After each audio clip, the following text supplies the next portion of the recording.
Anyone who has filed a preliminary notice now has the option of filing a final lien waiver.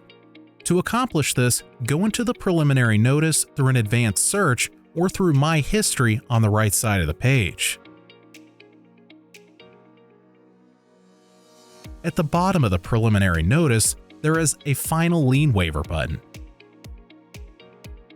You will see all the preliminary notice information and will need to fill in the following fields at the bottom of the page: invoice or payment application number, payment amount, signed date, signed by, and company of signer.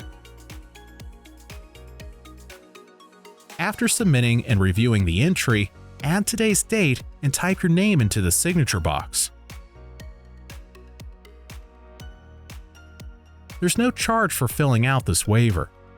After submitting details about the final lien waiver, anyone who viewed the preliminary notice will be able to see that there is information about the final lien waiver on the SCR. It is important to point out that it is still acceptable for companies to send a written final lien waiver via regular mail and not post it on the SCR.